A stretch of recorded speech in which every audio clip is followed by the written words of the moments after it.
Hey everyone, welcome. Great to see you all.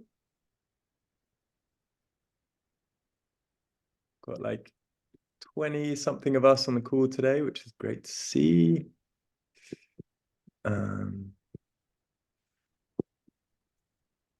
Write in the chat where you guys are today. Be interested to see if anyone's outside of London or even outside of the UK.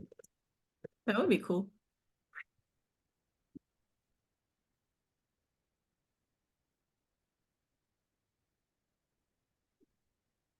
E3, Kent. Kent.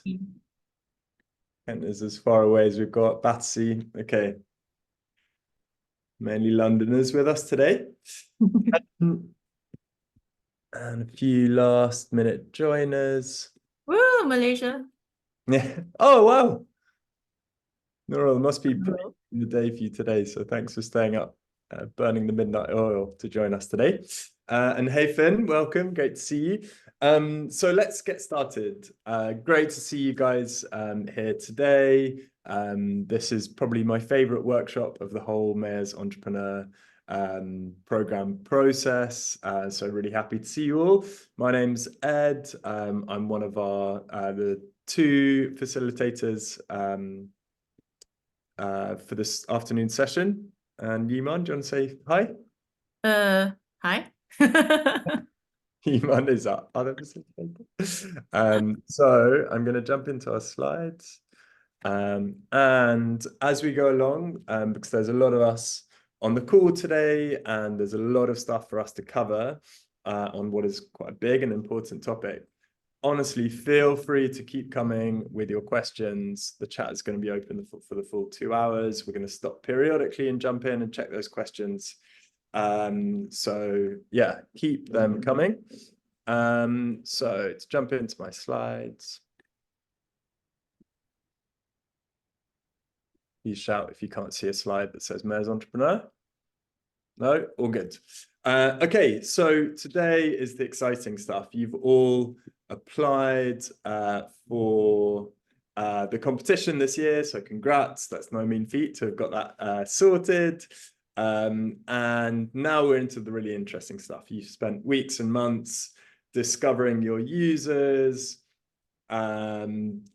building the kind of early value proposition and business model for your ideas. And now it's all about making it happen and making it real in the outside world.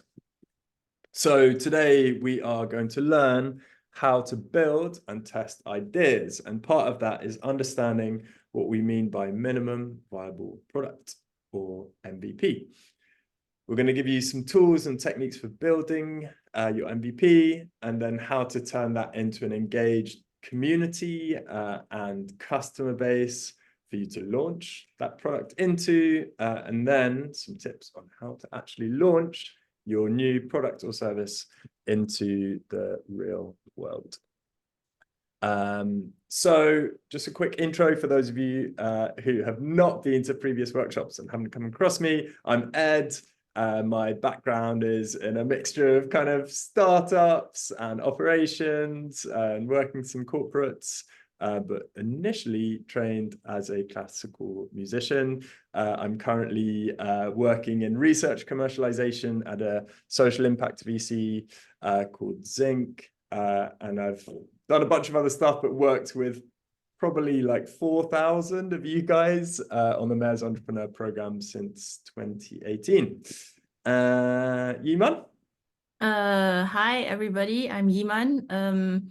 I suppose I started my career a while ago in copywriting in Malaysia and somehow fell into the digital world because it was really cool and exciting. And when I was doing my master's at King's, I co-founded a startup with some friends called Scarlet of Soho, which basically did an eyewear subscription, like £10 a month gets you a pair of glasses that you can change anytime you want. And after building it for 3 years, we actually got acquired by another player in the eyewear space. And since then, I've sort of been working in the startup ecosystem, investor, type things, and then also in innovation at the bakery. And at the moment, I am actually a part of Angel Academy, which is a female founder angel syndicate. So we invest in startups that have at least one female founder in the founding team. And so along the way, I've worked on MVPs, and I've also seen a lot of friends working on MVPs, and cut a lot of MVPs, and also invested in some bits. So yeah. And Iman, are Angel Academy open to prospective investment? Yes. I mean, like, I definitely think we should talk about that, but like it's all on the website. It's very transparent. Our parameters for what we will invest in is there. But yeah, if something makes sense, then definitely happy to have a chat. Oh, that's a nice other little sprinkle for today. For those of you who really want to make this happen and taking it super seriously, and investment might be relevant and important for you over the coming months. Both of us work for different kinds of investment company, so we can post our LinkedIns and things in the chat. But yeah, that might be relevant and interesting for you as well. So to jump into the session, a question for you guys, and you can write in the chat, or even better, you can unmute and share. But what's next for you guys for your idea? Now that you've applied for the competition, what happens next?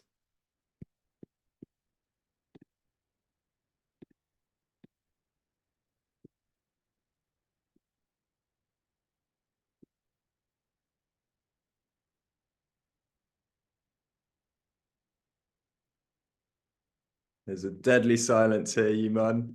Oh, wait, no, we've got a couple of... so IE says creating an MVP. Isaac says making a team, piloting an MVP. Okay, Yeah. awesome. Well, it sounds like you are in the right session. So the process so far, as I said, we've discovered the user needs, defined your value proposition. So the kind of early stages of what you're going to build for your users and why it's important.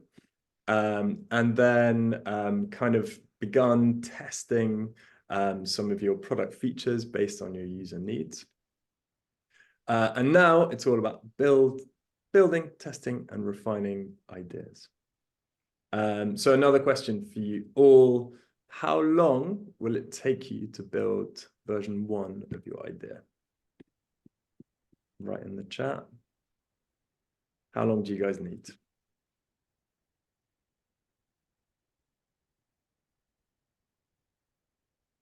Two months. Isaac says already made, but wants to fine tune it over the coming months. 2 to 4 weeks. Half a day. Half a day. Whoa, record breaking. Iman, what are your thoughts on like the parameters this group could think about in terms of building their first product? I mean, I like Natalie's side. Version 1. So this is really interesting, because when we run this session, often people say 3 months, 6 months, 12 months. And today is really about challenging that. And one of the coolest and most talented people that I've met during my time in kind of startup land is someone called Tom Chi, who is like a designer, an entrepreneur, technologist who used to run Google X, which is the innovation department at Google. And he built the first Google Glass, which was like a pioneering computing and augmented reality device that came out back in 2013, I think. And we were in the audience at his talk, and we were just like totally awestruck by him and wanted to impress him. So when he asked us how long did it take us to build like the first prototype or the first version of Google Glass, we were like trying to say small numbers and saying like 6 months, he was like, no, 3 months, no, 1 month, etc. And he said it took us 40 minutes and to build this really pretty advanced computing device. Basically he'd just taken some normal glasses, an old like PDA old school computer, and a coat hanger, some string and 2 chopsticks, and basically he and like a computer mouse.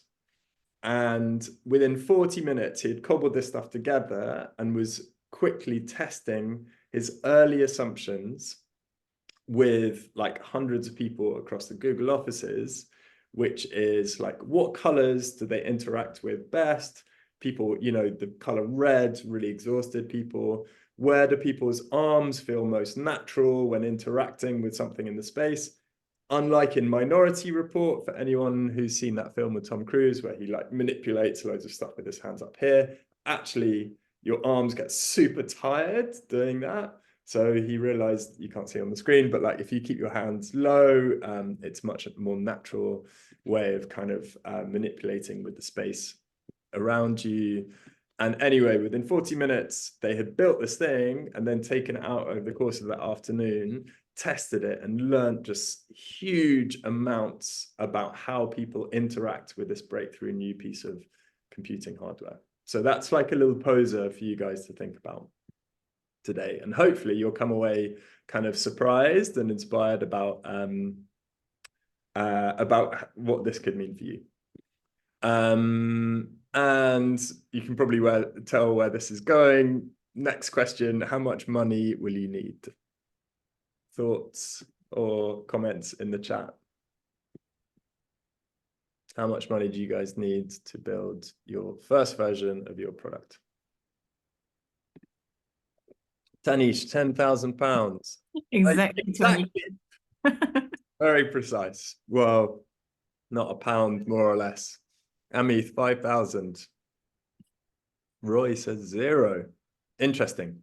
So again, this is kind of a leading question, and there's no definite answer here, but in 2024, I would suggest this is kind of like the best time there's ever been to be an entrepreneur, because the tools that we have available are like crazily powerful. And especially with generative AI and all sorts of different tools like that. So our next challenge is basically see what you can build without spending any money at all. And I can tell you that every tool that we're using today is completely 100% free out of the box. So this image is one that we use to kind of bring to life what an MVP means. So MVP stands for minimum viable product, and the definitions of what that means differ, but the way I think about it is, what is the cheapest, scrappiest, fastest way that you can start testing core assumptions about your product with real live customer bases? Okay, Iman, I don't know if you have any additions to that or even counter proposals to that. I mean, I would add that like it is also about testing your specific version of your proposed solution. So like it's not enough to test that, or like say you're building a fitness thing, it's not enough to test that people want fitness things. It is to test that people want fitness things in the style of how you can deliver a fitness product. Because I feel like a lot of MVPs that I see from startups miss this point completely. Like they don't think about the secret sauce that makes them the founders that actually are building the thing that people will want to pay for. Mm-hmm. Yeah. So like being super specific to... Being super specific to your superpowers as a founder. And so part of this, as Iman says, is like unbundling what you do into the component parts. And so here on the screen are 2 versions of how you might go about like research and development and product development. on the top, so imagine basically the problem you're trying to solve is to get your user from point A to point B, basic. And on the top level, you start with a wheel, then two wheels and a chassis and a body, and then finally you put in the electronics and the windows and the mechanics and the combustion engine, etc. And then the fourth step, you can go out to your users and test how they interact with your product.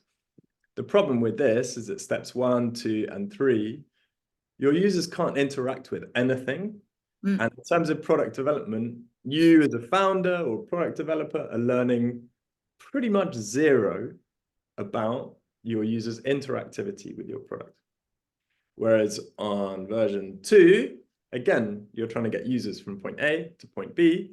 You can start with a skateboard, cost 20 quid on Gumtree, then a scooter, a little bit easier to balance on it, then a bike, then a motorbike, and then finally your car. And from point 1, you are testing how your users interact with your solution.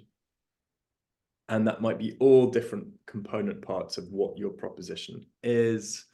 But this is the principle of the MVP. Unbundle, simplify, and move fast to start testing.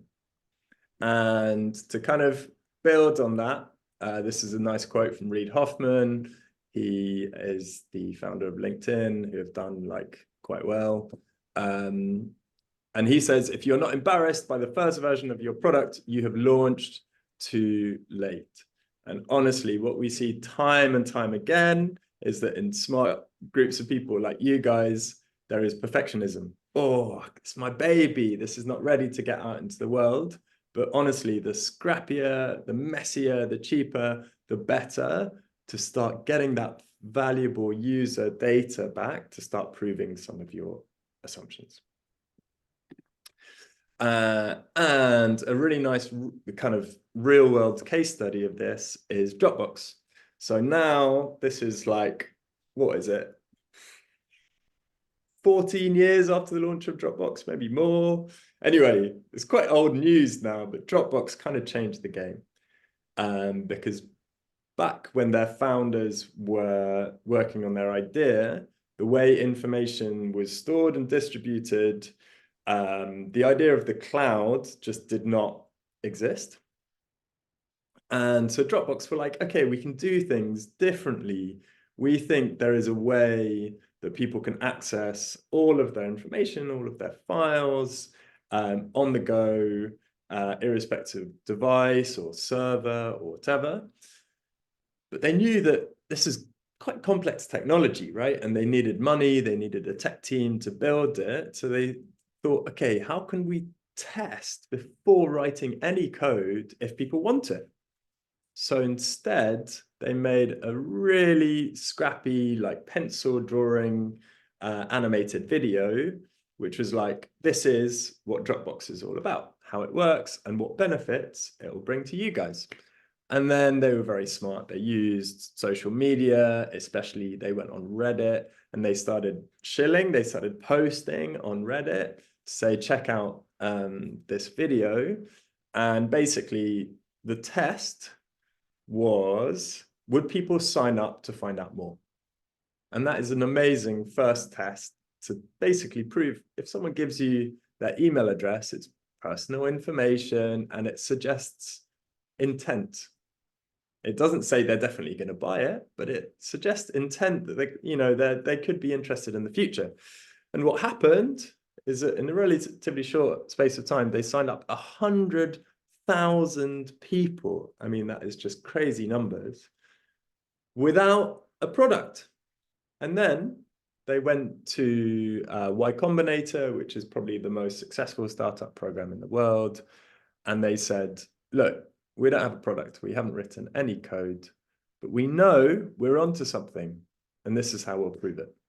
And Y Combinator said, right, we're going to back you. They brought them onto the program. They invested in them. And the rest is history. They've like changed the game in terms of cloud-based file storage.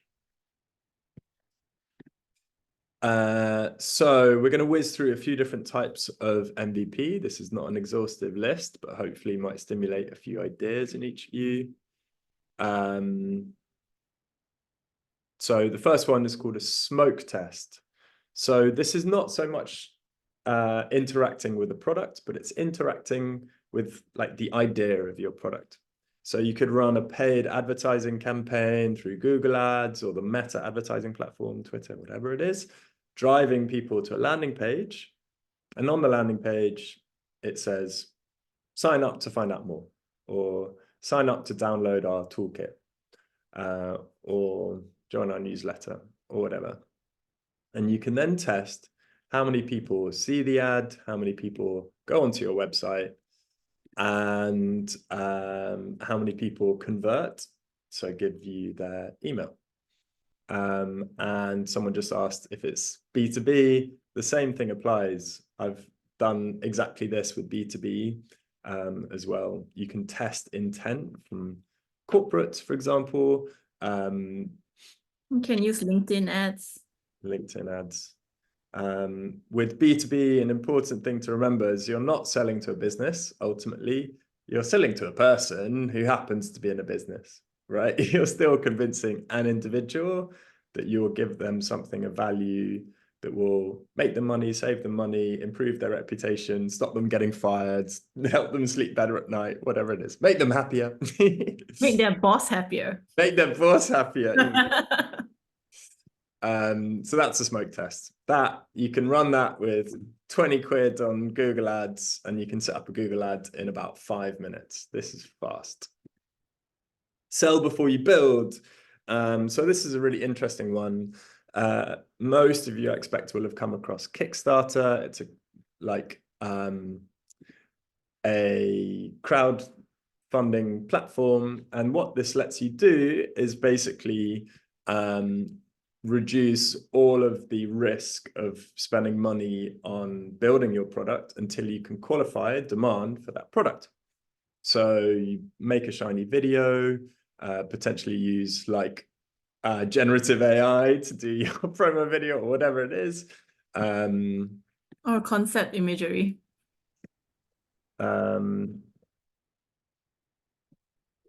Just posted a really good video tool where you can use generative AI to make videos in like literally about 60 seconds. And then you test pre-orders or sales of like your merchandise or giveaways or whatever it is. And if you can meet your funding target, you've proven there's demand for what you're doing, and then you've got the money to go out and build it. And you have basically de-risked that whole product development process until you can prove there's demand. There's a question about wouldn't it be better to attract users without paid ads, which is true, yes. Like if you don't need to spend money on paid advertising, then those users are quite powerful. But what Ed was trying to get at is the fact that when you start, you may not have access to a community of targeted, like your demographic. And so the ads just get you FaceTime with these people. But yeah. Yeah, exactly. But it's a valid point. You could also drive traffic to a landing page through content marketing. Yeah. There's all sorts of other ways. Okay, moving on swiftly. Next one is called a concierge MVP. And this is basically where you mimic the services that might be like automated or tech-based in the future, just manually. And this is, again, testing an assumption.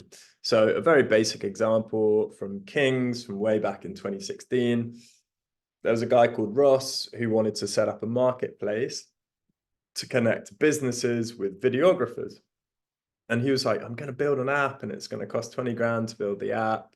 But then he was really smart and he was like, well, actually, I'm not testing the app. I'm testing the value, which is I can source high quality videographers for corporate clients in less than 30 minutes for a specific date and a specific job. So how did he do that? Well, he used WhatsApp. He built up a database of about 100 videographers from his network with their CVs, And the corporate would say, okay, right, we need this job being done. And he would essentially do the equivalent of like put his phone under the desk and like send out a message being like, right, 17th of June, this job, 1,200 quid. These are the, here's the design brief, send it out. And then he would get a flood of requests back. And then he would be able to show on his laptop CVs, bios, and profiles of the videographers who had come through in less than 30 minutes. So he was like, boom, value proposition sorted. He's testing it with clients. He's making money from a business that might in the future use an app, but he doesn't need to write any code. A lot of the direct to consumer things that you might see online, like, you know, personalized shampoo or like whatever coffee subscription thing, like actually use this as an MVP because they start at the beginning with a decision tree and you may think it is actually personalized, but it really isn't, because on the back end, they've already sorted out all of the different decisions that could happen and they've bucketed you based on the questionnaire that they say is AI generated, etc. But it's really not. But yeah. Totally. Hi, Edward. Sorry to disturb you. Oh, hi. Can you tell me the name of that application which you're talking about, the videographers? Yeah, check the chat. V. Okay, it's feed.io. Yeah. So here you can find the videographers, like work for the videographers. Oh, Like, sorry, no. The one that I'm talking about is called Unishoots. That business is no longer running. oh, it's not longer running. Oh, Yeah. sorry. I thought like it's still running. No, this is But yeah. that was, I think, a nice solution for the videographers and photographers. They are lacking in this thing because I'm myself a filmmaker and a marketer, so I know these things. It happens.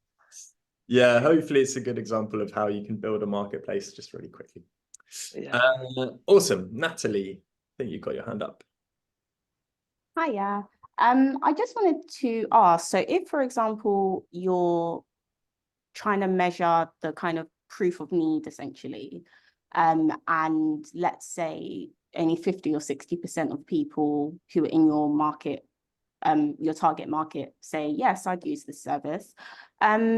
How do you kind of spin that to be a good thing? Because obviously I wouldn't be expecting 100%, but yeah. So have you had that feedback from a survey that 56%? Yeah, so a certain percent would be interested in a product of this type, not necessarily outlining exactly what my idea is in that survey to them. Right. So I'm going to challenge this, and feel free to comment if you have a different opinion, but I really don't like hypothetical questions on surveys. Okay. Because if you say to someone, would you pay money for this? And they're like, yeah, there's something inherent in that where you've kind of led them to say yes. If you ask your friend, do you like my idea? Would you give me £5 for it? They're like, yeah. You're like, oh, cool, validation. You haven't actually learned anything apart from feeling quite good. Much better is to do one of these more transactional tests that we're talking about. And so you could put up a landing page with a sign up form. And if you push it out to 100 people and you get 56% of them to give you their email, that's real data. That's intent. Okay. And then the next step, maybe you do a pilot run of whatever you're doing, and 20 of those people pay you £10. You're getting real data back. Right. So that's the next step, I would say, for you. Okay, cool. Thank you.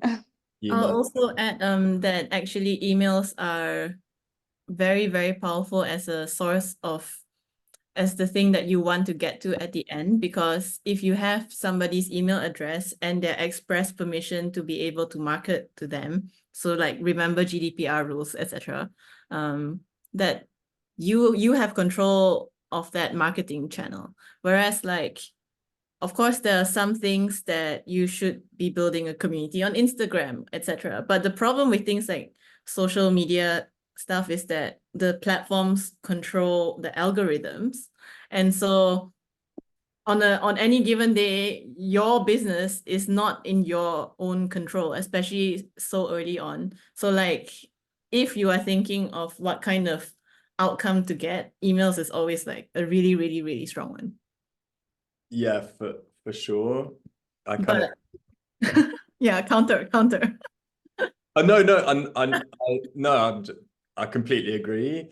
At every stage of discovering a new idea, I try and capture emails. So when I sign people up for a user research session, I say at the start of the interview, can I record this on Zoom? And can I use that as marketing content? Then it becomes a blog, a pull quote, a testimonial, a case study, a YouTube playlist. And then I say, would you be interested in finding out more about this? And then they could become a qualified customer. And then I say, can you introduce me to 3 to 5 other people in your network who might be interested? And then you get network effects. And every other touch point, as Yiman says, capture emails. Because think about the Dropbox example. No product, no code, but 100,000 emails. That's serious cash. That's serious money, right? If only 1% of those people start paying any money and they pay £10 per month, you're making 10 grand per month already. That's like a pretty good start. Okay, moving on quickly. So for any of you who have read a brilliant book called The Lean Startup, this is called The Wizard of Oz. And this, at the start of the Lean Startup book, Eric Ries, the author, tells the story of Tony Hsieh, who's the founder of Zappos, who mega like shoe-based e-commerce site. And he was like, oh, I think this is sort of early noughties. Something's happening here that I believe in the near future, people aren't going to go to the high street to buy their shoes. They're going to go online. This is like right at the start of the e-commerce thing that we're all totally used to now. But again, he thought, well, building a website, creating supply chain, distribution, warehousing, payment gateways, databases for my e-com site, tech teams, oh God, this takes ages. So, but I need to prove that people are going to buy stuff online. So he did something incredibly smart. He went around to all of the shoe retailers and he was like, listen, I'm going to make you guys money. I want to go around your shop and take some nice professional pictures of your shoes. And I'm going to host them on my website. And if I sell them, 100% of that money goes to you. And they were like, oh, that sounds great. Thanks a lot. Like, what do we need to do? And he's like, nothing. So he goes around, takes photos of all of their inventory. So they're still doing all the work for him. And he puts them on his website and he sells loads of shoes. He builds his brand. He captures their email. And he's like, okay, this is going to happen. People are going to buy shoes online. Gives the money, whatever, you know, a few £1,000s to the shoe shops. But he's basically stolen their future customers, start building his brand, validated his idea. And he's like, right, okay, I'm going to go and build Zappos now, which turned into a billion dollar business. Next one, very basic one, but a single feature product. So Buffer is like one of the first or big players in like social media scheduling. They launched with like a single feature. So they, you know, didn't wait to have the fully fledged product. And then the last one is a tool we're going to look at today, which is about app building. And I expect quite a few of you are going to be building apps. And quite a few of those people won't be techie people or studying computer science or have written any code in their life. But welcome to the new world. You can now build fully functioning mobile apps and download them to your mobile home screen without writing any code and spending any money. I'm just gonna put you on mute. Yeah, thanks. And we'll show you that in a moment. I'm gonna pause there. Yiman, like, do you want to share how you went out about kind of MVP building in your experience? So with Scarlet or Soho, what we essentially wanted to do was figure out how to get people to buy eyewear online in a market where I guess eyewear wasn't something that you used to buy online because you would walk into a high street optician like Specsavers or whatever, and then you would buy glasses. But glasses are really fucking expensive, and actually they don't cost that much to make. And there's so much consolidation in the space because the people that own Ray-Ban also make the same glasses for like Chanel or Prada or whatever, and you're paying this huge markup for nothing really, like the premium on the brand. But so what we had to test were like multiple different things. We had to test that, okay, people would go online to buy glasses. They would have to go get an eye test somewhere and then like come to us with their prescription. And then they will also want to try the glasses and then figure out whether that would make sense for their face shape, etc. And then they would finally give us money for all of that. And so like it took us a little while to figure all that out. And initially our MVP was a really shitty ass website that we built ourselves, designed in-house. And then we actually, at the very beginning, went on the high street and then like spoke to a lot of people who were going to eyewear shops. And we were like, hey, check this out. And we didn't really ask them any questions. We just observed how they were playing with the website and figuring out what they were clicking and things. And then eventually we moved that onto a more digital platform. But I think the issue now is that like very often you go digital first, and then because you don't actually speak to your customers, you don't really know what they genuinely want. Whereas like, yeah, there's like a difference between the in-person interaction and the like digital interaction, if that makes sense. But the in-person data is so rich that it really does help with like helping you decide what features are genuinely essential to building out an MVP or even a 2.0 of your MVP versus, you know, trying to figure it out yourself. I don't know. Slightly tangenty, but yeah. Awesome. Yeah, it's early days of Scarlet. Early days. Very cool story. Okay, we're gonna press on. And so now I'm going to kind of bring this to life with like a kind of roadmap to building lots of different MVPs, kind of reflecting some of the different types of MVP that we've just shared with you.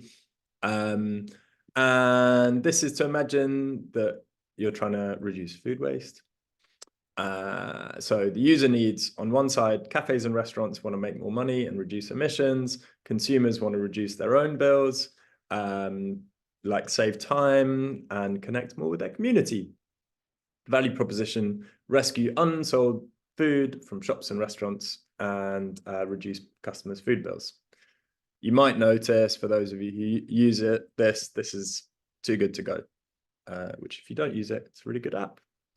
Get nice food for cheap. Anyway, so not like the top line, we're going to do it like the bottom line. An MVP roadmap can look like this. So step one, build a landing page.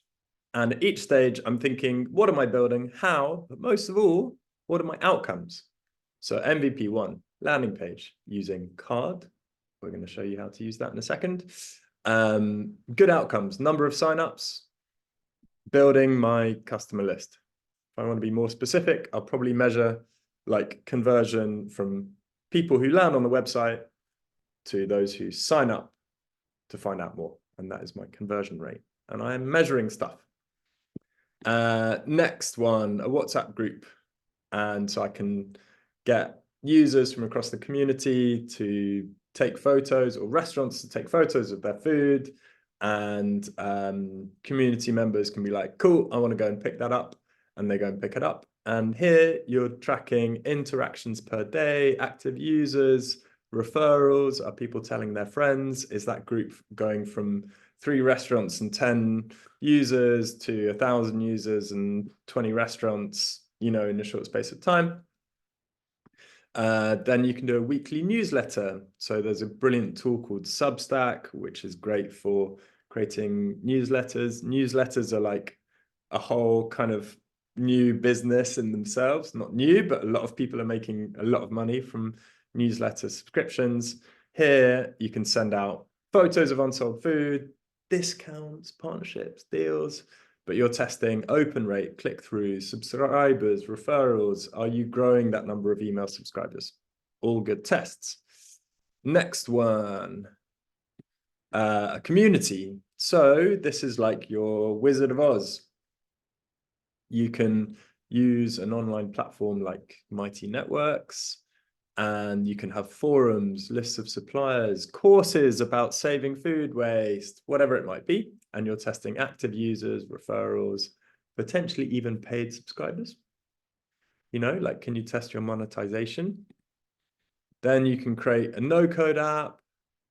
Again, testing your active users, payments, suppliers, ratings, quality. And then finally, you build your full app. So I can get going with that in 60 minutes. I can start, you know, I can create something that users can interact with in like crazy amounts of time. We're going to use a tool called Card, but if you want to create a landing page in literally 30 seconds, if you use Framer.ai, you can write your value proposition, basically what you do as a startup, in 1 sentence, click go, and it builds you a website. Pretty sweet. Generative AI is pretty crazy. Anyway, any questions at this point or anything from you, Iman? Just now there was a question about ideas, and if publishing the ideas offline or online, like whether we should be afraid of like a big player copying your idea. And here I'm going to be pragmatic, and I will say that like ideas are cheap, and actually execution is 99% of the game.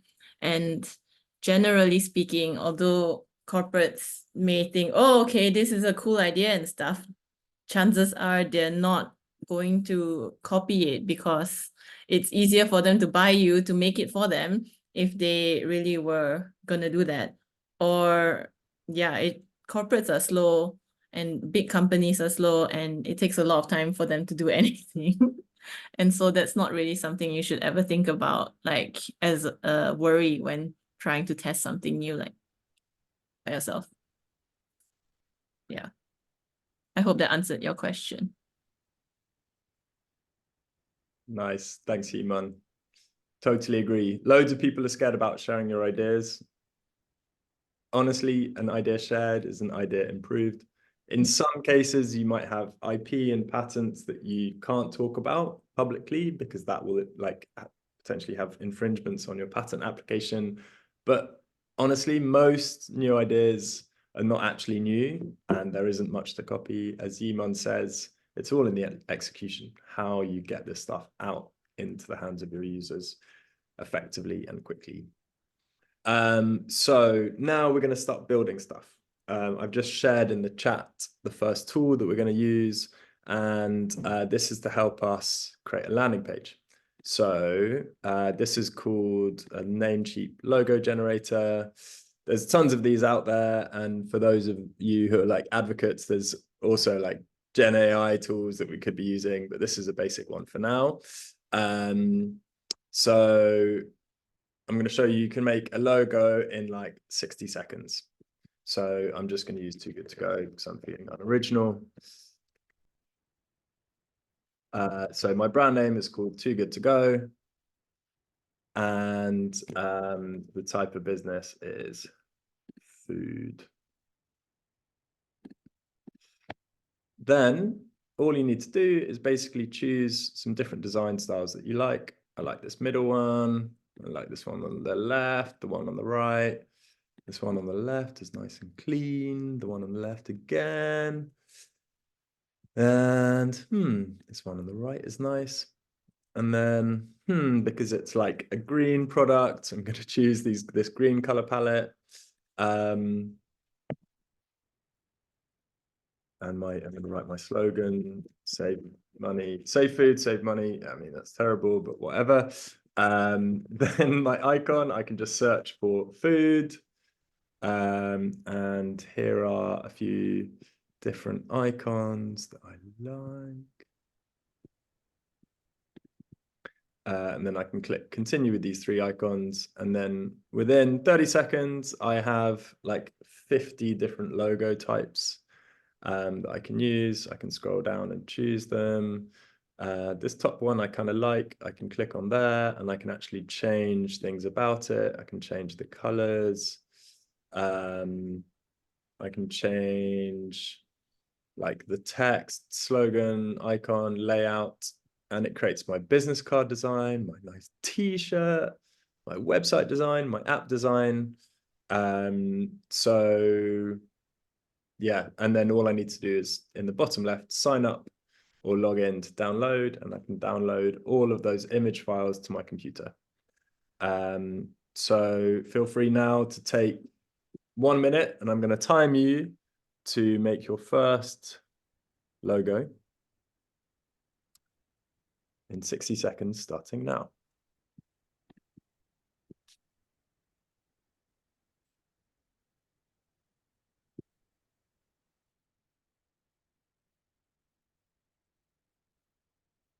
We need like one of those 60-second music thingies.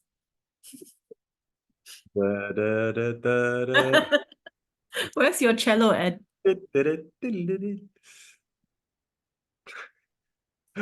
That would be a surreal workshop.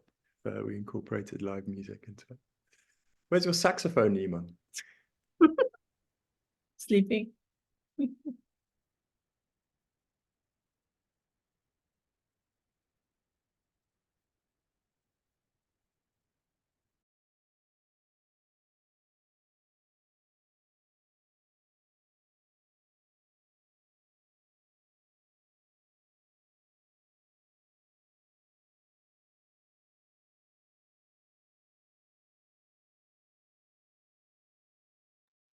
Okay, and that is time up. Okay, who has created their first logo? Did anyone make it in that very short space of time?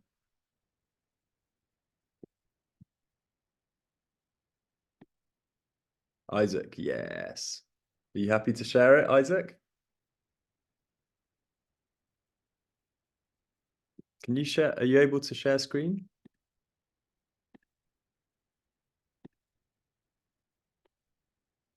Let's see what you come up with.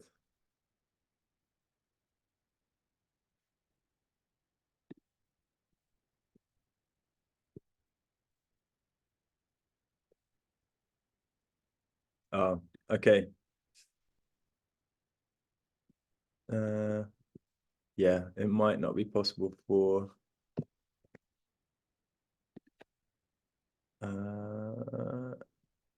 you to share screen as you're not a host, but congrats on getting your first logo. Obviously, with time, you can refine that.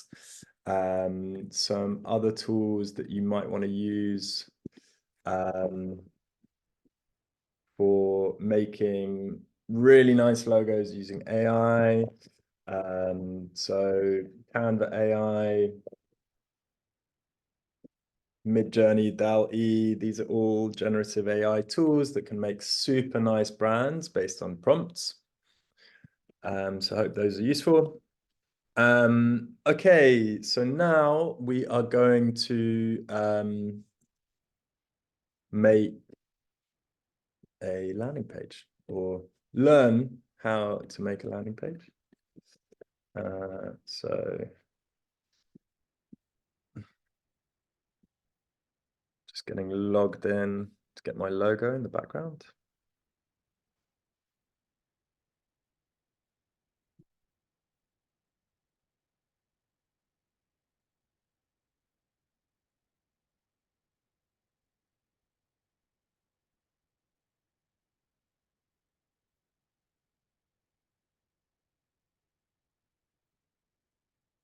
Okay, let's see how this goes. I'm going to see if we can get building a landing page on the fly right now.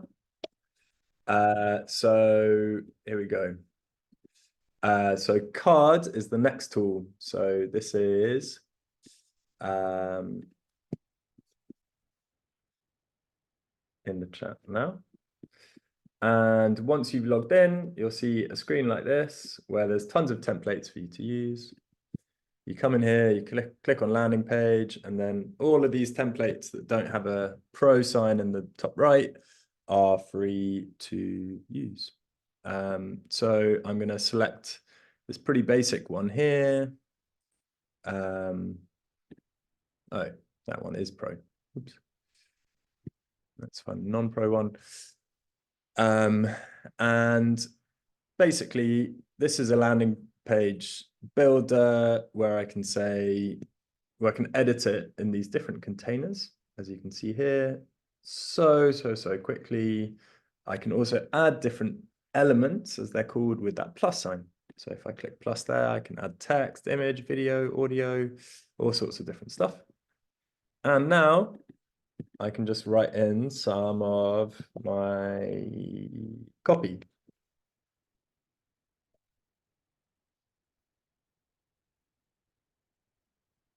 This is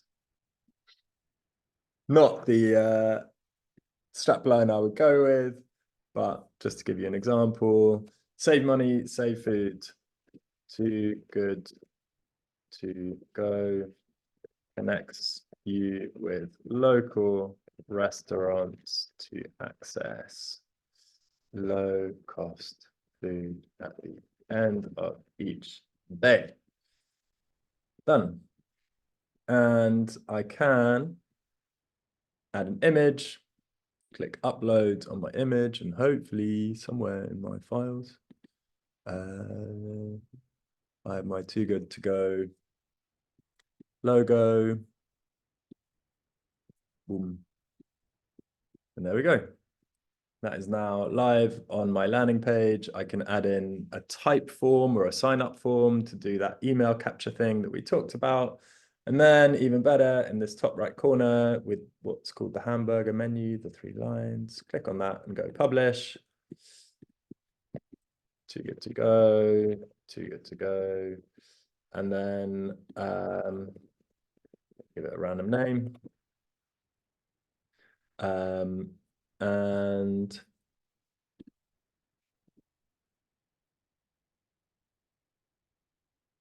okay, trying to find a name that exists. There we go. I can, I'm just giving it a random URL name, but if I click publish, that website is literally live and out in the real world. So now I've called it too good to go, too good. Okay, done. Okay. It's trying to stop me do it now. Anyway, I'll need to spend a little bit of time in the break working on this, but we're going to give you guys the next 5 minutes to get onto Card, play around with it, check out how it works, and we're here if you've got any questions. There's a question on copywriting AI generated logos. Well, at the moment, you can't actually copyright AI generated logos because I think there's no human element to the creation. But at the very early stages, no one is going to sue you for copyright or anything, or try to. Generally speaking, I don't think it is a big problem at the very early stages of your business. However, you can maybe use an AI generated logo, and if you find it really interesting and you really like it and you want to eventually copyright it, what you could do if you're not a designer is then take it to Fiverr and then like find somebody who will be able to create a version of that logo with a little bit more customization to your preferences or to like whatever it is that is the brand, and then copyright that logo, and that will be fine. So yeah, I hope that answers the question. Nice answer, Yiman. It's better than the one I was going to come up with. Tricky question. And I just posted the Fiverr link in the chat as well. Cool. You've got the next 5 minutes to have a little play around with Card. Let us know how you get on. If you struggle with the copy, then ChatGPT is always there to help. You are a business founder. You need a strapline for your new website, and the business is this. It will help.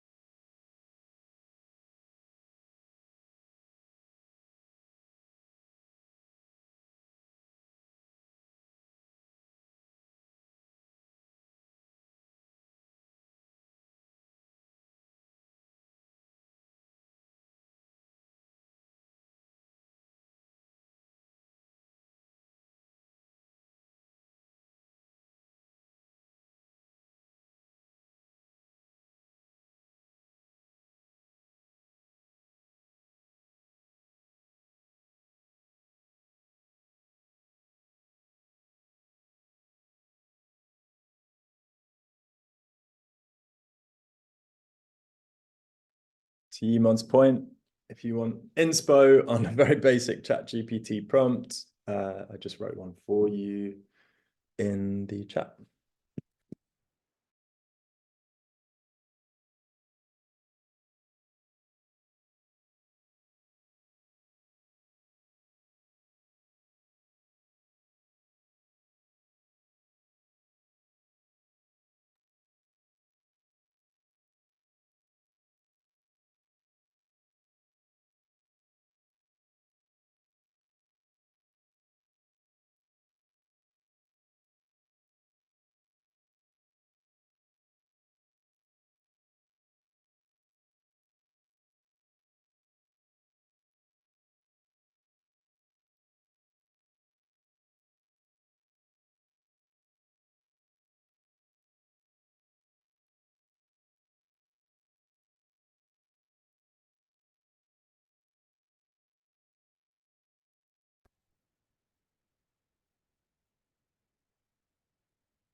Okay, everyone, we're now at 5 o'clock. I hope you're enjoying getting stuck into card a little bit.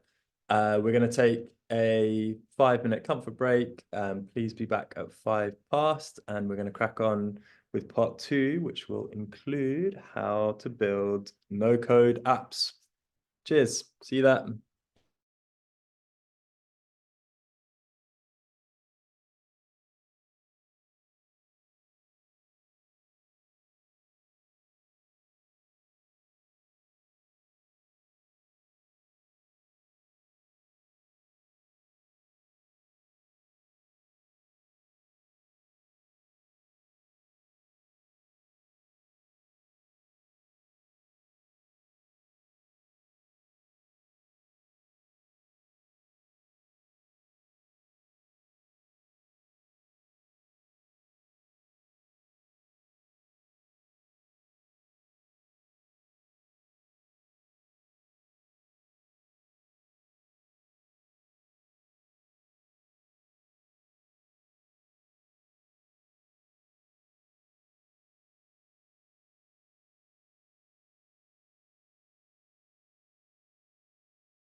Okay, welcome back, everyone, for part 2 of this MVP workshop. I hope you had a good break and have kind of had a little chance to play around with cards. If you've got any questions, keep them coming on the chat.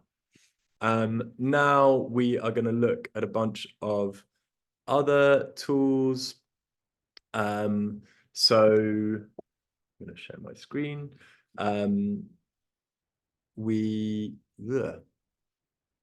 Where is my 1 second? We mentioned oh man. Oh, there we go. That newsletters can be a really powerful way to both test ideas and potentially start making money. So this is a tool that I really like called Substack, which I can post in the chat, which I haven't started using for my own personal use yet, but have used in other settings. And this basically lets you build and grow audiences via newsletters.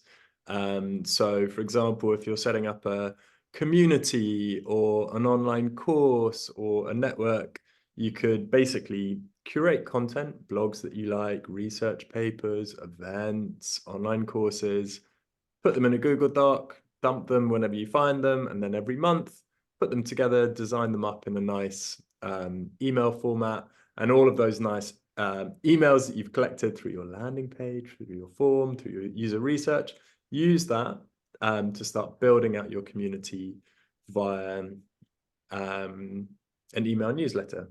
And what's even better with Substack, you can actually post a link to your newsletter on LinkedIn or Twitter, which says just like sign up here, and people click on a button, enter their email, and they've like been added as a subscriber.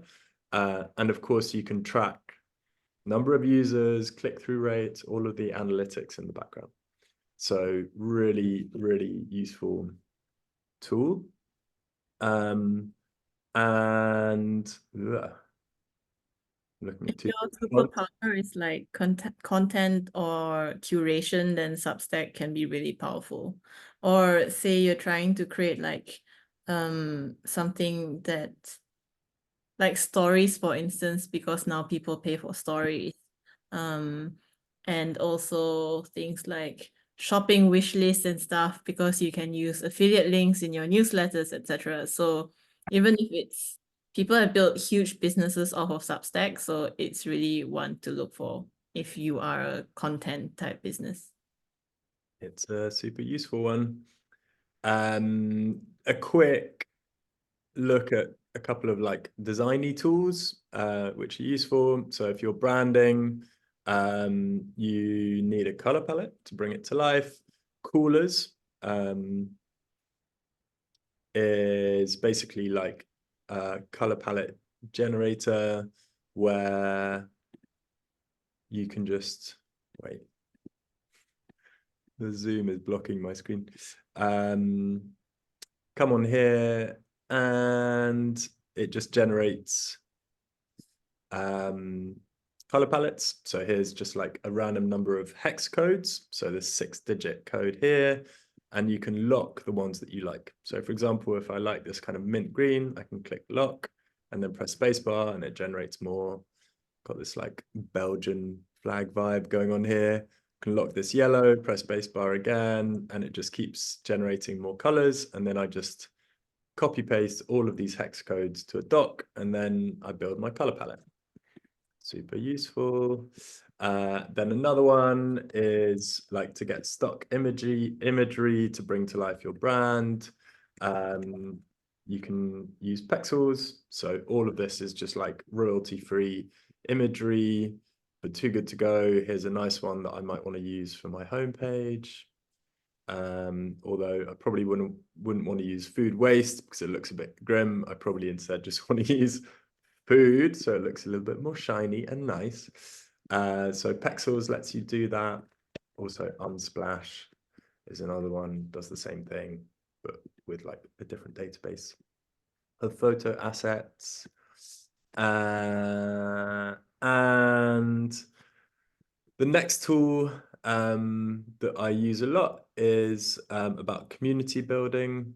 So some of you may have used this already over the course of the program, but it's Mighty Networks. So newsletters are a big like kind of growth area of businesses over the last 5 years. So too are communities. In many ways, community, like the startups that get communities right are the ones that scale really effectively, especially in direct to consumer space, because you can build what's called like a halo around your brand to bring your brand to life. So for any runners out there, Nike Plus app is an incredible community of like basically a franchise of different running chapters across the world. It's integrated with social media. You can learn how to run with coaches. And here is like our online community for the Mayor's Entrepreneur Program on Mighty Networks. And here I can run events. I can have like a news feed here, so you can see once it loads, like all the kind of posts that people have been sharing. And you can also run online courses for anyone looking to run like online courses or build an ed tech, you can do this like out of the box. So here is a Startup 101 course, which is free and open for all of you guys on this call to use. And I'm going to copy the link right now and post it in the chat. And you can have a dual use of testing out a new tool and also learning all about startups via the online course that we put together for you. Very, very powerful tool. So have we got any questions coming through, Yiman? Not at the moment. Oh, Olivia asked, is this on Mighty? Yes, I believe so. Another tool for community that's like Mhm. really simple to use is Slack. A lot of you will have used Slack. It's great for like building community. It's a little bit harder to monetize on Mighty Networks. You can actually set up tiers and take payments through the platform. But Slack is like amazing for building an engaged community.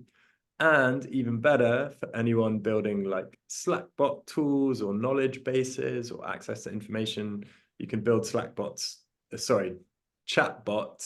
very, very easily on Slack. And I built one this morning in like 25 minutes by just like classifying a load of information and then going into the back end of Slackbot. And it's Slack, and it feels like AI, but it's not. You just basically classify a load of documents with different keywords and it becomes a bot.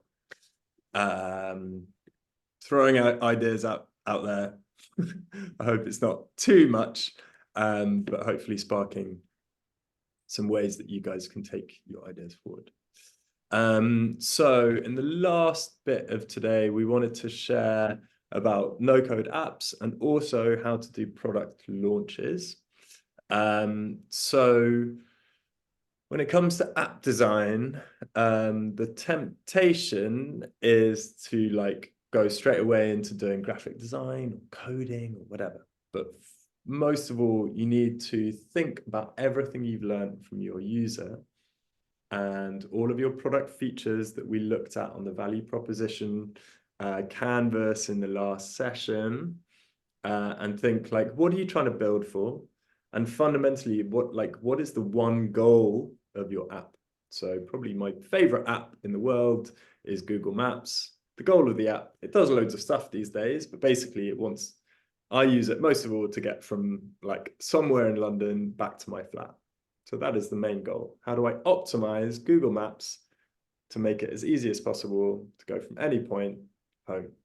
So Google Maps is just basically one box where you search for an address, click go, and I can get on my bike and cycle home. So it's a very basic example.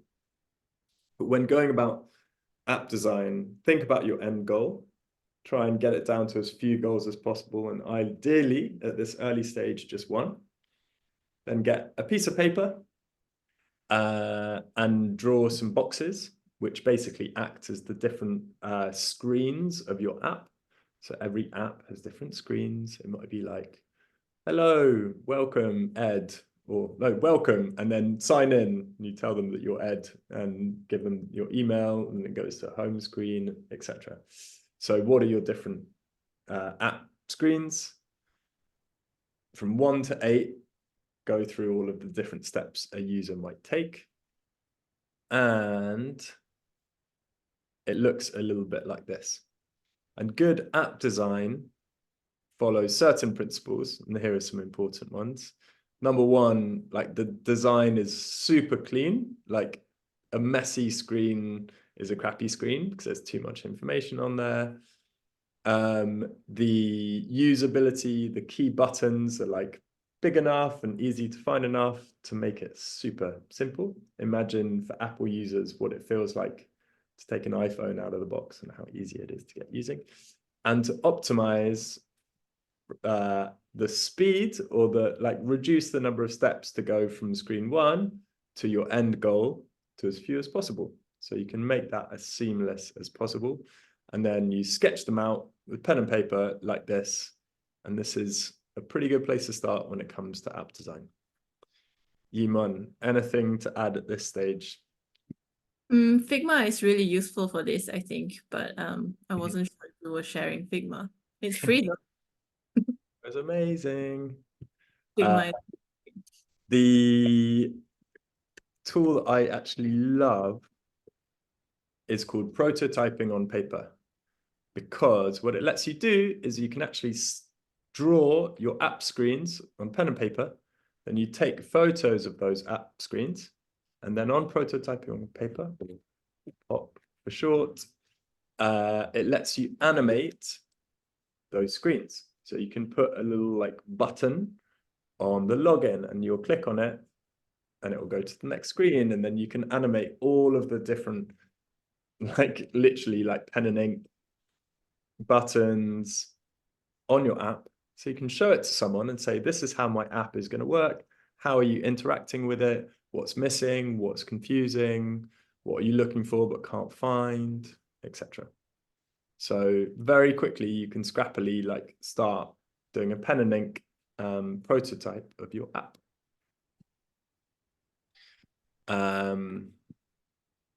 Then, so here's a template for you guys to use. But we wanted to show you how to take this further. So as I mentioned before, like in this age, you can just build tons of stuff without much money at all or writing any code. And the way Glide works is really simple, which is that it combines Google Sheets, like pretty much everyone will have used some kind of spreadsheet or Google Sheet, with like design tools to help people interact with the data stored in a Google Sheet. And at a fundamental level, what an app is like an interface or a front end that looks shiny and easy to use and nice to call or access data that is stored in a database. And in the old school, or like when you build a code an app, you build a database in the backend, as it's called, using different frameworks and coding languages, PHP or whatever it might be. And then you create a front end and a way of combining the data in the backend with the nice shiny interactivity tools in the front end. What Glide does is say, don't build a database, just create a spreadsheet, and we've done all of the design and interactivity tools for you. So let's get going. So I'm going to show you a little bit how that looks. So feel free in the background to like log in to glideapps.com. And once you've logged in, So this will be the home screen like that. You log in the top right here or sign up, and then you'll come through to Glide, and what it lets you do is actually just like choose a bunch of different templates, or you can build from scratch. But this is a template that they've built for users, and as you can see, this is basically Monzo, like ready to go. It's kind of cool. But the most important thing when thinking about app design, once you've got your flow of what it's like, your design features, your goal, and your app flows, to think, what is the data that powers this app? So with Glide, you want to start in the top of the screen. You'll see different buttons, but one of them is called data. And on here is literally a Google Sheet. And within here, you can see an overview, which is like a summary of spending. You can see in what is basically a different tab on the Google Sheet, items. So this is like different types of expenditure that I've incurred. And then categories, which are like different kind of meta categories of expense. So the categories are linked to an item. So under groceries, I've got my cookout items, my chips and salsa, the cost of each of those different things. And the first thing, before looking at design tools or anything else, is think, what are the different data types that goes into my app? And split them up.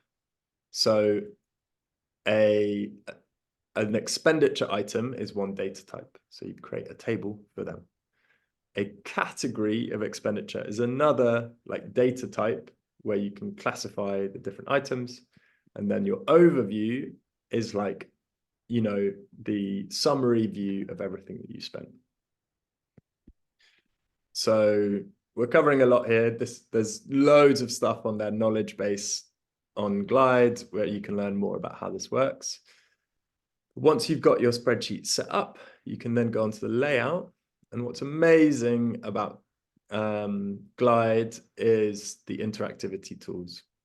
So this shows in the style pane on the right, the details kind of interface, but I can also use a list.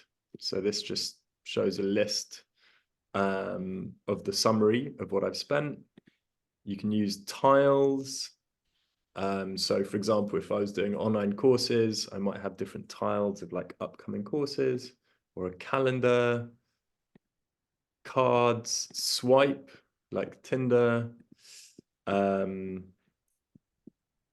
I'm actually going to show you a different app that I built during lockdown for my friend who's a personal trainer. And this was just to like demonstrate to her that she can like turn her in-person personal trainer sessions into something online.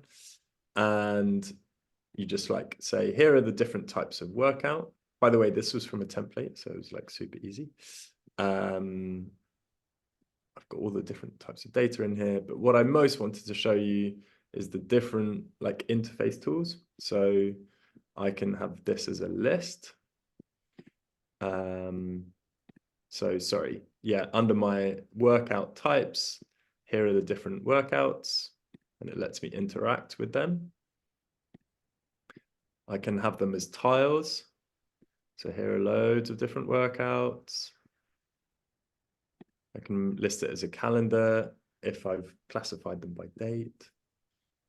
I can list them as a map if I've tagged them, you know, to different locations. As cards, checklists, I can tick off ones that I might have completed. There's loads of different ways of interacting with this data. And then I can also go about like changing the settings. So here I can upload my icon, for example, and go into Too Good To Go. use my profile icon, and then hopefully it's going to change. Yep, the app icon to Too Good to Go. Can also change the color code based on my coolers, color palette, etc. So there are just tons of ways of like designing a really basic app very quickly, and then I can click share, and then using that QR code or this URL, or copying the app link, or including someone's email. So I can write to yiman@yiman.com and then I can invite Yiman to use my app, and Yiman will be able to download it straight to her home screen and use my app. Like literally, I could click send right now and she could start using it. So that is Glide Apps. Gonna check in on the chat. But any No questions for now, but I put in some inspo for app UI design if you're looking at building apps and stuff, because it's kind of useful to see what other people are doing and how you can, you know, stand on the shoulders of giants. We don't have to reinvent the wheel. is there anything that you would add on the app design front in that whistle stop summary, Yiman? I think it's a lot of info at the moment, but I think the most important thing is probably to make sure that you get to the goal for the user in as few steps as possible. Even if that means that, for instance, they don't sign up for an account and stuff. Like I actually genuinely like hate downloading an app and having to sign up for an account just to use the app. So like sometimes that might not be necessary, but I suppose you have to weigh it out, like which is better, which is more useful, what kind of information you might need to get to the next stage of, yeah, your 2.0, I guess. Yeah, for sure. Making it as seamless as possible really helps. Okay, we're going to press on. We're into the last 30 minutes of this afternoon. Do you think it costs less to take a no-code app to a developer? Yasin asks. I don't know about that, because I feel like it depends on the quality of the no-code app, and it also depends on the price of the developer. So it's really difficult to say. Just to add to that, I think it's an interesting thing to bring up, because there's a caveat here, which is if you do stuff yourself and you move fast and whatever, and you like release a no-code app to your audience and you have 1,000 people using it, woohoo, great, up to a point.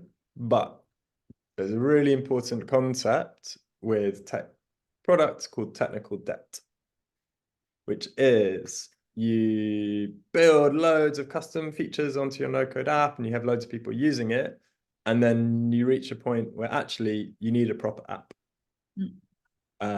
So you have loads of people, legacy people using one app. It's quite hard to shift them onto a new app. You've become like over-reliant on something that's not maybe stable enough to scale. So it's worth knowing like the limits of how you'll use these no-code tools. And I think some prompts to think about are like, what are your milestones? So with this no-code app, I want to prove XYZ, or sign up the first 100 users, or like do UI and UX tests, whatever it might be. And at that point, I will also look to unlock funding to build this proper app in code, for example. So making sure you know like the thresholds and limitations of the app as you're building it.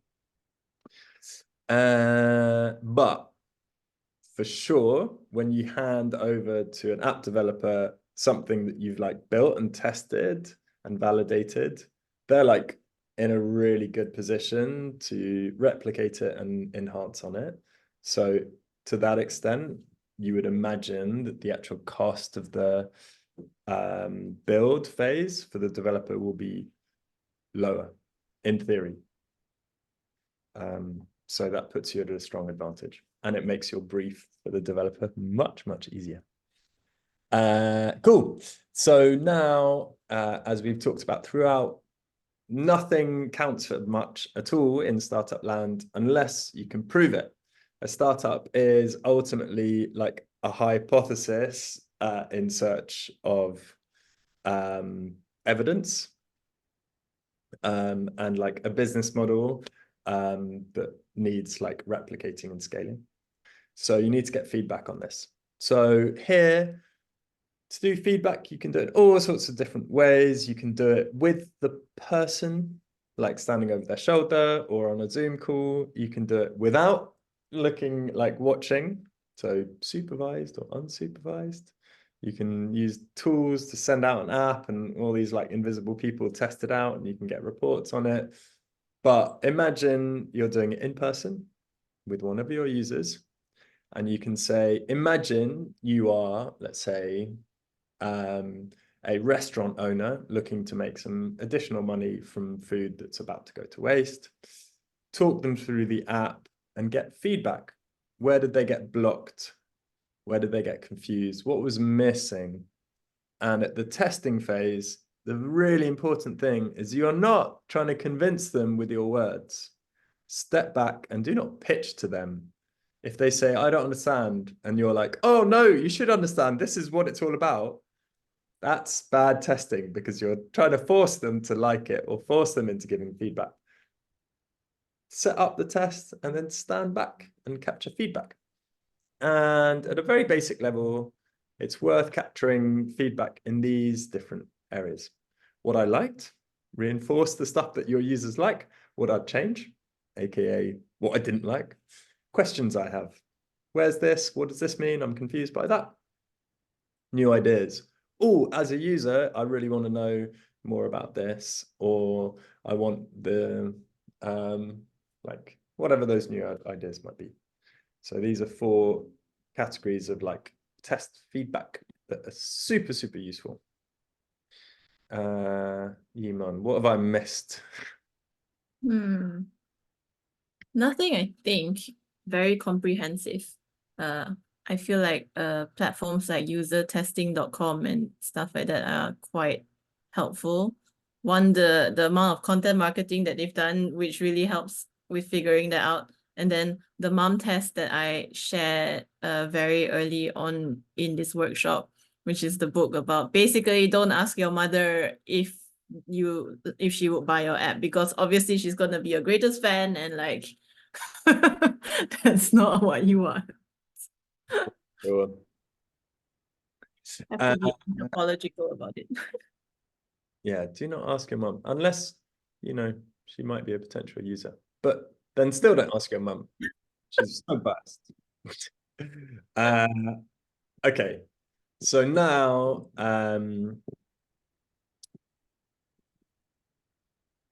love you guys to start planning your MVP. So MVPs, this is science, this is research, right?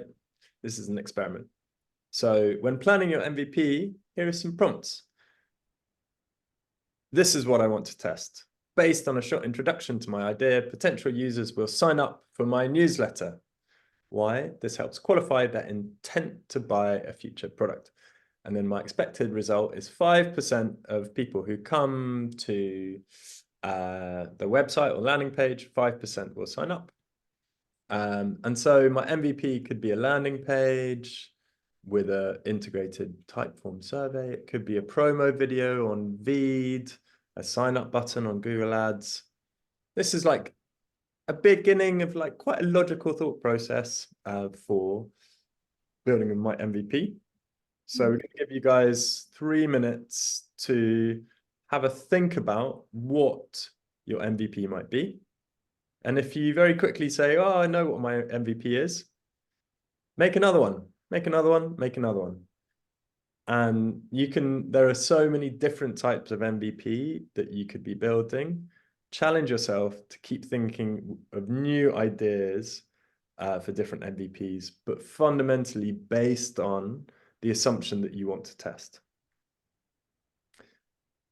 If So- you had some, we can put them in the chat and then we can talk about them. Definitely. So 3 minutes, I'm going to time you, and then we're going to call on you guys to share some of your ideas.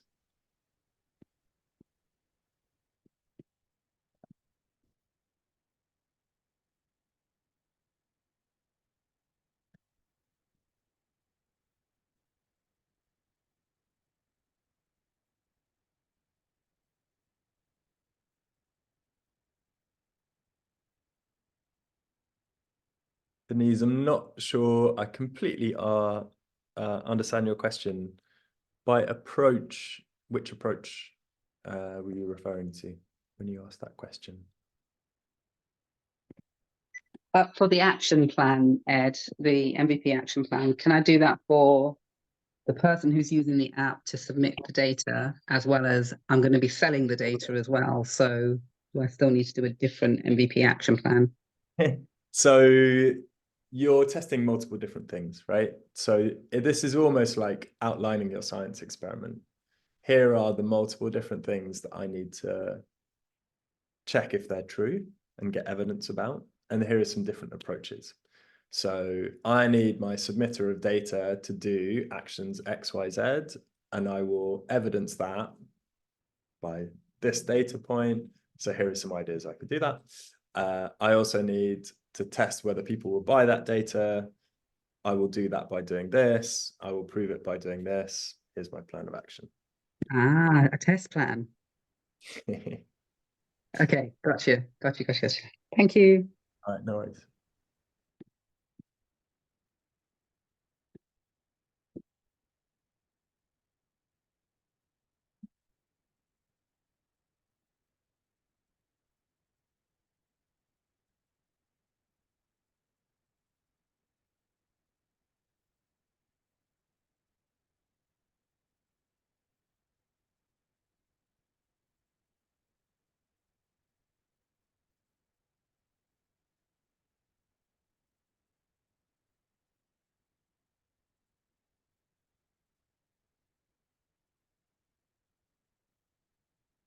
Okay, 1 more minute.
Okay, and stopping there. Who would like to share their MVP plans? Remember, this is a environment where it's a safe environment to share your ideas. No one's gonna steal stuff or whatever. So Tamarai, I hope I've pronounced your name, your lovely name correctly. So their idea, oh, sorry, Canny. Any emergency situation, accidents, crime, fire, incidents, people open my stream video and broadcast near cops, firefighters, ambulance, or doctors. They can see and guide people directly through video call. Okay, love it, Canny. Tell me more about what your MVP is, like what are people interacting with and what is your expected outcome of your test? Hi, Edward. So the people open my app and streaming the video, when the crime incident or anything it happened, It's broadcast near the police cops. They know everything. They arrive on time, and also they communicate and guide people how to protect that, like that. Okay, so they are interacting with the emergency situation through a video. Cool. Yeah. How would you measure success? What? How would you measure success? Message success means how it's working. You are saying how it's reliable, right? So like success is like yeah, how would you measure whether your test is successful? Yeah, already some app is there. It's like sending the signals. So I add just extra features for video streaming. So I take this concept from Instagram streaming the video, and also Uber. Uber it's allocated near cops. Same like I'm integrating two ideas and make a single product. So I hope this success rate is high. So to take that next step, a way of testing the success here might be that my test is that people will within 5 minutes of an emergency open my app and use a video call to share information, and that on the other side, the emergency services will be able to achieve a particular outcome with that information. So Yeah, locate, diagnose, and address the yeah, needs. But like creating a scientific measurement framework, like time, quality of response, speed of usage, volume of usage, like those metrics are like a next step for taking this forward. But yeah. yeah. So suppose the accident is there, the doctors directly guide. Okay, you can give CPR like that. Suppose any hand fracture, they say, okay, put the hand like this, like they guide directly. Mm-hmm. Yeah. So right now my plan to start this basic idea to start integrate my University of Greenwich. So when the incident happen around the university, it directly telecast to the security team. Mm-hmm. Once I successfully complete, I can take this concept to the next level. Awesome. Sounds good. It's good. Thanks Yeah, so thank much. you, everyone. Who else would like to share their MVP plan?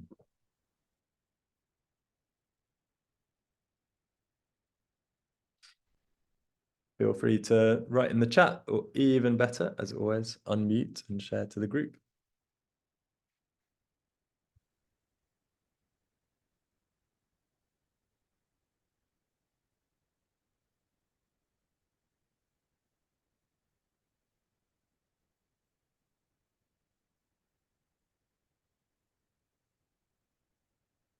Okay, well, everyone's being very shy today, Yima, but that's homework for all of you to think how, what am I looking to test? What are the expected outcomes of that test? And what are some of the potential MVP ideas to make that happen as quickly, cheaply, scrappily as possible? So we're going to end today with some advice on how to take this forward and actually launch a product. So, by this point, you will have got all of your assumptions around your product. You've started testing them via some MVPs, and you might have like a very scrappy first version of your product ready to take out to people. So the first thing, as we've written on this slide, is to think about this database of customers. So through this process, we've been collecting user emails. This is not always the way that businesses are launched, but more often than not, having a really strong email database, whether you're D2C, B2B, can be just a very strong foundation of taking a new product to market. And I've shared on this on these slides like a template database to store your users. I don't think I need to share that because I think it's pretty clear what needs to go into there. Name, organization, email, and then probably like problem to solve. So what their pain point is. You can store loads of other stuff, but those are like some key areas. Then with this email database, you can send out a newsletter, as we've talked about, Substack. Set up a community, Slack, WhatsApp, Discord, Mighty Networks, share content, ideas, and keep nurturing this community, build referrals into that, get people referring their friends, using your existing user base as your like advocates. And then also create a following on Instagram. So, sorry, not Instagram, on socials. In general, when it comes to like building a social community, my recommendation at the earliest stage, because socials are just like really hard to manage, is think about your user persona, like who you're trying to engage and sell to, and think of all the different social platforms. What's the top one? Maybe top two if you want, but like more often than not, your users will have a kind of social media platform of choice. I work a lot with academics, they use Twitter. With businesses, they use LinkedIn. With like university students, I don't know anymore. I graduated ages ago, but it might be Instagram. I've lost track, but you get my point. But it helps to really focus your efforts and do content, social content really well on like a very small number of platforms. And that can help build your community. Iman, what do you think? Do you agree or not? I agree. I think it also depends on the demographic like a lot. So like for instance, with Angel Academy, we actually found going very old school with the investors was the best, like WhatsApp. So like WhatsApp was the best way to create that community, a WhatsApp group, which is great because then like, you know, but also maybe TikTok might be really interesting. If you are oh no, you shouldn't target children. I feel like that is another thing altogether. But yeah, Instagram is really great. But as always with Instagram, I think the algorithm is really annoying sometimes. So always, if you're gonna do Instagram, then you should have a standby platform or an email database to fall back on. Always. For sure. Natalie, I can see your hand raised. Hiya, yeah, just out of curiosity on just that last point you made about social media. So if, for example, let's say you're selling your product to businesses and that business enables you to access a particular type of people. So for example, you're selling your business to schools, and through the schools, it allows you to access young people, let's say. In terms of a social marketing strategy, would you be more inclined to focus on developing, let's say, LinkedIn, so you can connect with schools who you might be able to sell the product to? Or would you be additionally interested in creating a community for, obviously you said not young people, but in theory, young people, e.g. TikTok? So I think with schools, it is, and as always, working with like products that sell to young people, you have to be really, really careful of like the Safeguarding and all that, yeah, correct. Yeah. But like you could target school trustees on LinkedIn, you could target teachers on different platforms. And so like I would go in via the individuals who are in the classrooms, right? Or like TAs and stuff like that. Because yeah, like they are the ones who are buying. Like remember how Ed said at the beginning or in the middle of the workshop, like at the end of the day, there's like a person behind the business. And even with this, there's like a person in the classroom or someone who has the buying decisions and stuff like that. Yeah. Okay, that's really, really useful. That's helped to clear my mind actually, because I've been thinking about social media and what the best route is. But yeah, thank you. No worries. And with kids, I think the route depending on the age, is also sometimes parents. Yes. The Yeah. Natalie, like I've just shared my LinkedIn, and that goes for everyone. Feel free to add me. I've spent a lot of the last few years in kind of under 18 edtech.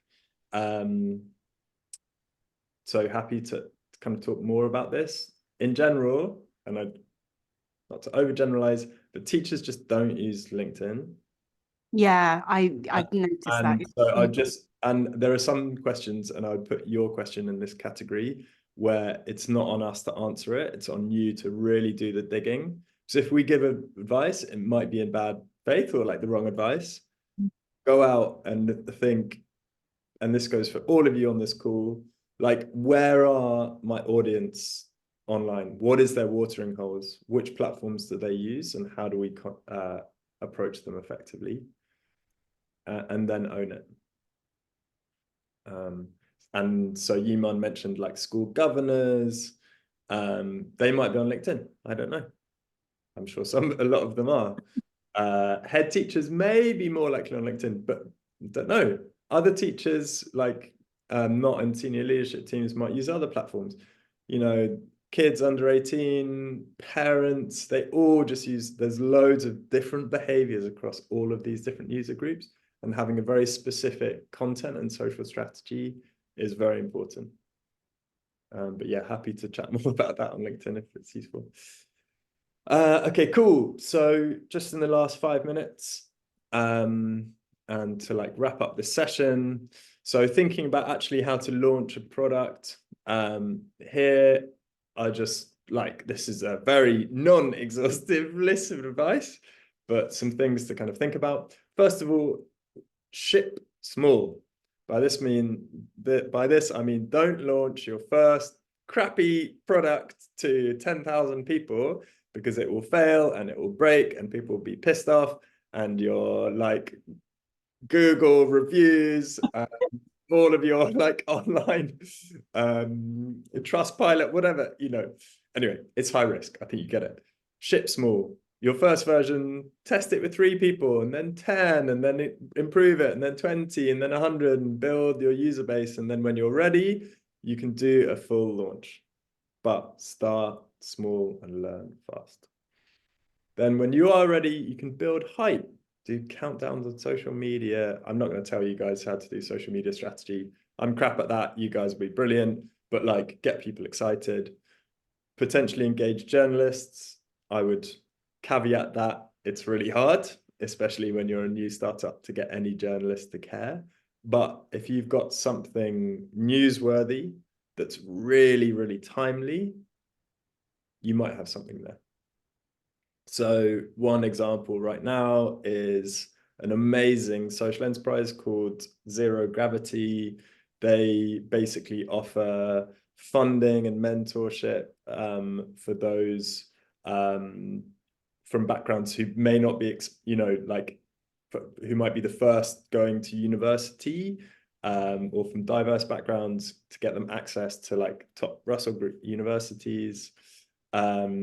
There's been reports out recently about like equity and fairness around university applications and things, and they've like jumped on the back of that and got tons of traction as a result. You might want to get on Product Hunt, which is basically a marketplace of new products. You can get all of your friends to upvote you and push up the algorithm. You might want to run events, which is also a great marketing tool, because everyone who comes to your events can be a potential customer. Run them online, so they're easy to run and low cost, and you can get, you know, 100, 200 people there and qualify them as users.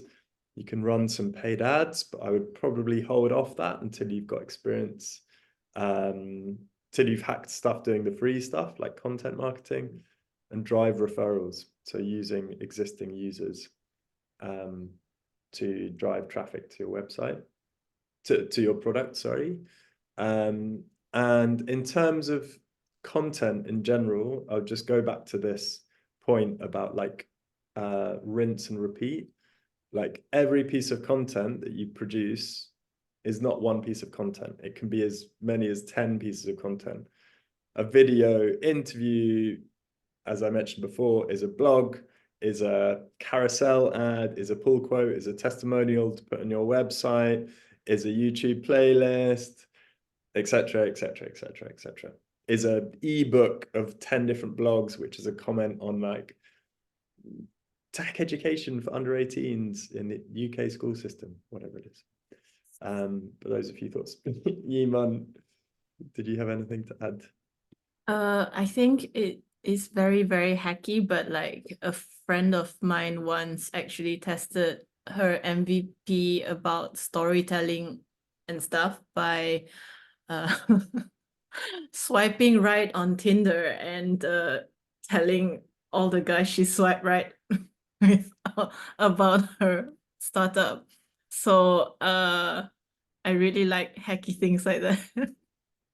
And I also think you should work with friends or other entrepreneurs that are sort of like building things, and you could, you know, do something together, because then you bring together your shared networks and then you create network effects that, you know, could be really useful across all of your startups together, as long as it is curated in a specific way. But yeah. Guys, we have come to the end of today's session. Thanks so much, Yiman, for everything, like all the wisdom you've shared today. And thank you all for being here. I've shared the slides in the chat. We've both shared our LinkedIns. Feel free to like add us on there. And I won't say I can always respond to every request, but whenever I have time, I will, trust me, I will do whatever I can to get back to you guys. And just some key takeaways: challenge yourself to think small and like unbundle everything you're trying to do into component parts, and think about what you're testing and how to do it quickly and cheaply, and to bring data into everything you're doing as quickly as possible to prove yourself right or to prove yourself wrong. And both learning outcomes are important.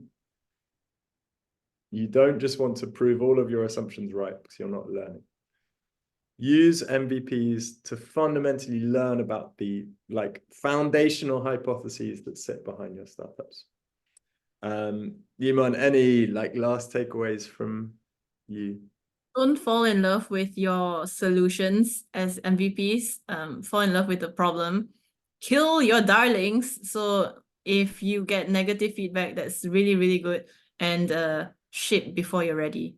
Because, yeah, when will you ever be ready, right? Just ship. Guys, thanks so much. Have a great Tuesday evening and good luck with the next stages of the competition. Cheers, everyone. Bye all.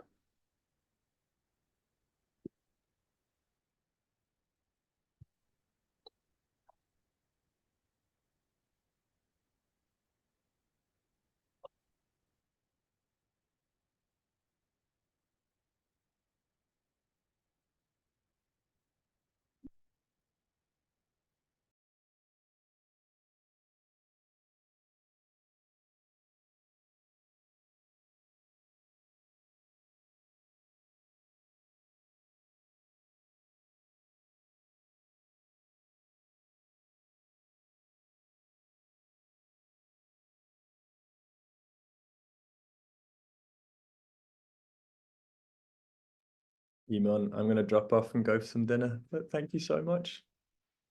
Chat soon. Ciao. Bye.